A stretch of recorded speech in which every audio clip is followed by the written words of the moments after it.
مادرم حرفی بزن که تشنه لالاییم، من که جان میدم برایت همدم تنهاییم. من همیشه کودکم، آغوش تو جای من است. من اگر خوبم دایت پشت دنیای من است.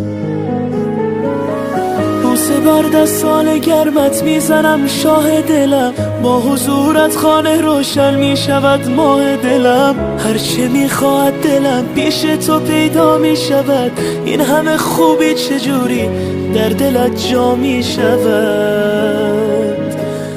مادر همه جان و تنم، شوق نفس کشیدنم. به موی تو قسم تویی، دلیل زنده بودنم. مادر همه جان و تنم، شوق نفس کشیدنم. به موی تو قسم تویی، دلیل زنده بودنم، دلیل زنده بودنم.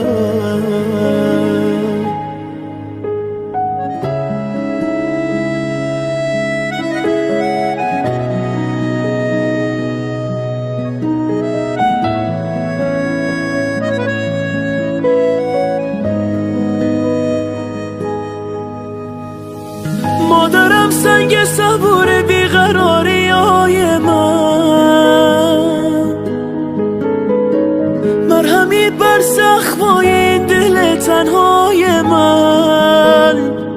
مادرم دور تو میگردم عبادت میکنم، مادرم جای خودش عشقم صدایت میکنم.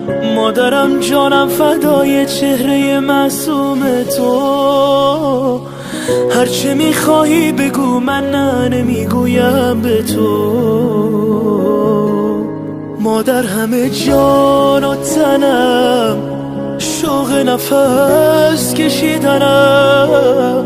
به موی تو قسم تویی، دلیل زنده بودنم.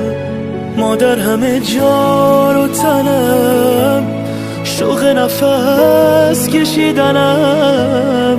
به موی تو قسم تویی، دلیل زنده بودنم، دلیل زنده